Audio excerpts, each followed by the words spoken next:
And in that respect, we have established and built capacity of the mediation committees, particularly these in Acholi, in the districts of Agago, Noya, Gulu, Amoro, and Omoro, in addition to those in Karamoja.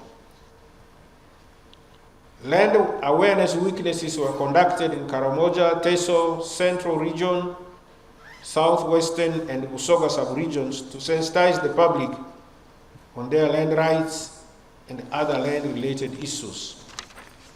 These are extremely important sensitizations so that our people are aware of the roles and the importance of their land. Our commitment 7 was to roll out the public portals of the land information system to facilitate customers meant to provide that information at the fingertips of the people. Now, in the 22 MZOs, that is the ministry zonal offices in the country, which cover the whole country, we launched the Uganda National Land Information System portals, similar to those things you see in the telephone and those in the diaspora, to provide citizens and those in the diaspora with instant search results for land titles. If you use that portal, you are now able to see the status of a piece of land in which you are interested, whether for acquisition or for any other purpose, or for mortgage or for banks. And this is in all the MZOs, the 22.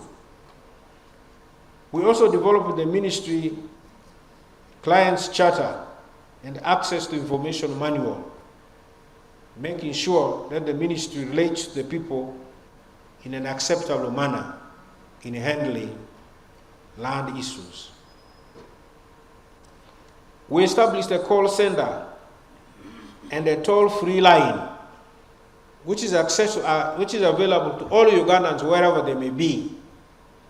And this number is 0800 10004. If you want to reach the Ministry of Lands from anywhere within Uganda, you can use that to reach our call center, and definitely somebody will answer you and give you the necessary information before you transact any issues on land.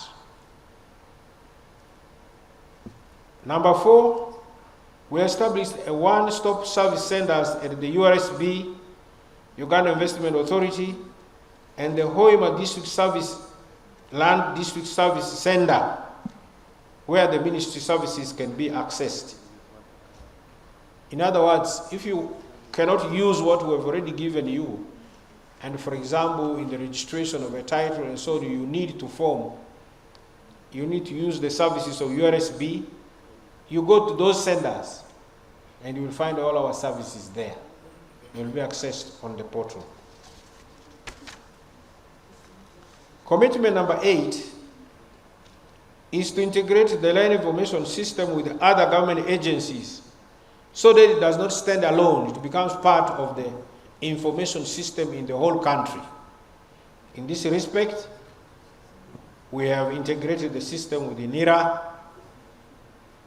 that is National Information Registration Authority, NITAU, URA, and URSB.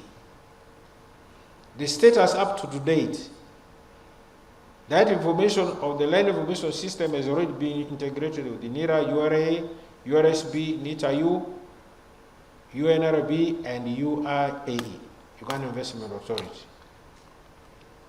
The integration has enabled data sharing amongst government agencies, including the banks. If you go to the banks, lying about a particular piece of land, the banks cannot access that information online.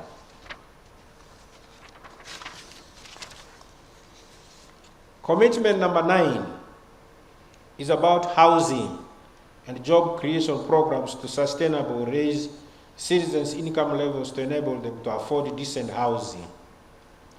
The status is as follows.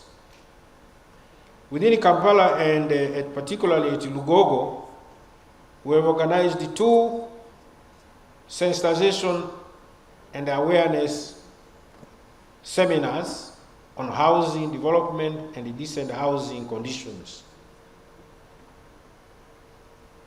Number 3, we have prepared and distributed prototype house plans in the districts of Maracha, Koboko, Katakwi, Amuria, Shema, Rubirizi, Gomba, Mbende, Chenjojo, Ntoroko, Rubanda, Kanungu, Bugweri, Namsindwa, Namtumba, Palisa, Pulisa, Kakumiro, Kagadi,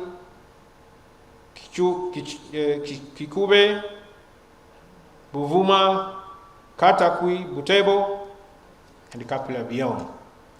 The good thing about these prototypes is that they're easy, they are cheap, they can be constructed with local materials, and they are really made to support urban areas and rural housing. Commitment number 10, the ministry undertook to provide essential public services, including clean water, sanitization, healthcare, and education to informal settlements in Kampala's slum areas. These services will also be provided to informal settlements in other cities and municipalities. The status is as follows. We identified and profiled the slums and informal settlements to benefit from these services in 8 urban areas of Soroti, Mbale, Gulu, Arua, Hoima, Masaka, Kamwenge, Kayunga, district local governments, and the Mbarara city. They have not been implemented per se because of lack of funds. We supported cities and municipalities implementing the national housing policy as one of the strategies to implement slum redevelopment strategies. Number 3, communities in Mbarara, Palisa, Masaka, Hoima, Tororo, Mbale, Gulu, Arua, and Maracha were mobilized into housing savings groups and cooperatives. We believe instead of always looking outwards, we must combine, and our people should be able to look inwards within their available resources to acquire decent houses. And one of the ways we think is to form them in housing cooperatives. This we have done in the districts that I have already read. Commitment 11, we committed to reduce the cost of building materials used to make sure that our people are able to use minerals such as limestone and iron, or to develop integrated industries for building materials. Basically, other local materials. This will address cement and steel desires. The status is we've developed a project for enhancing access to decent housing. The project aims to establish a housing innovation support center to boost adoption of locally and international developing housing products, services, and solutions that will address the cost of building the materials. The next step is to disseminate those projects that we have developed. Still on housing, the Ministry of Lands and Housing is desirous of recapitalizing the housing, National Housing and Construction Corporation to build low-cost housings for the public servants and other deserving citizens.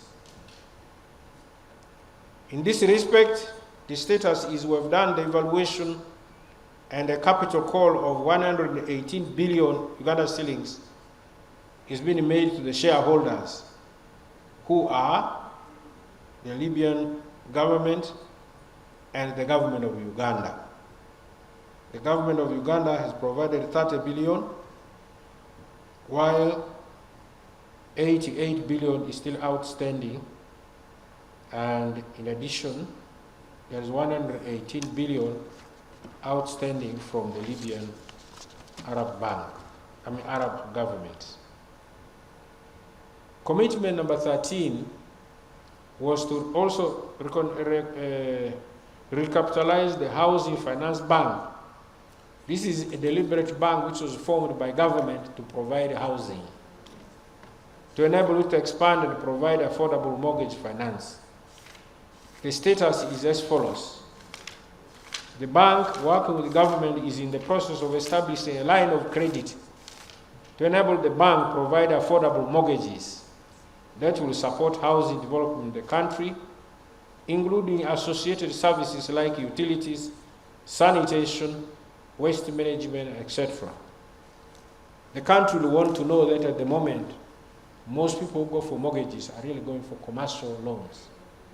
These in the long run cannot develop an adequate housing for the country. We need a deliberate effort as a government to provide that, and we think the vehicle here is the Housing Finance Bank. Number 2, the government has provided over 10,000 mortgages for incremental housing on an annual basis. And some of the beneficiaries include market vendors, border riders, taxi drivers, etc. This has been given deliberate mortgages from the government. Number 3, we carried out a feasibility study of the mortgage liquidity facility, and the government, in this case the Ministry of Lands, Housing and Urban Development, Ministry of Finance and the Bank of Uganda, are working jointly for the establishment of this facility, or what we are calling the mortgage liquidity facility. Number 4, we commenced the review of the housing policy and legal frameworks with a view of introducing incentives for housing development, because we think the housing policy, which was made more than 10 years ago, has not done its part, and it needs reviewing so that it can fit in the urbanization, rapid urbanization, increase in slums, so that our people are able to afford. And in the rural areas, we had plans, we had the promises on physical planning and urban development. Our commitment in this respect, the first one, but in total the 14th commitment for the ministry, was to continue improving roads and infrastructure in cities and municipalities. The status is as follows. We have delivered 214 kilometers of urban roads in the cities and urban areas. We have also made walkways. That is, if the people cannot walk on the main road, they should be able to walk by the side. 332 kilometers. Those who are riding bicycles, we've also made them lanes, 342. Parking lanes, for those who would like to park, 128, we have built those.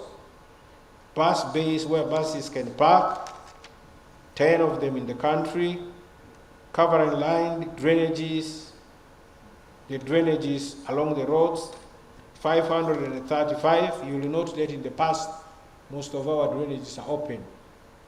But under the projects of the Ministry of Lands and Housing and Urban Development, the drainages by the roadsides are covered. Solar street lights, we have delivered 12,573 solar lights across the country, and so forth. The others can see the details on the presentation as it appears on the. Now, commitment continue to improve road infrastructure in municipalities. Again, there are specific towns where we've done this. In Arua, Gulu, Kitgum, Apache, Lira, Moroto, Soroti, Mbale, Tororo, Busia, Jinja, Kamuli, Entebbe, Masaka, Mubende, Mbarara, Kabale, Ntungamo, Hoima, Fort Portal, Kasese, and Lugazi. We built a total of 214 tarmacked roads. And I think people can appreciate them right now in the country. Commitment number 15, we improved roads in the local governments hosting refugees.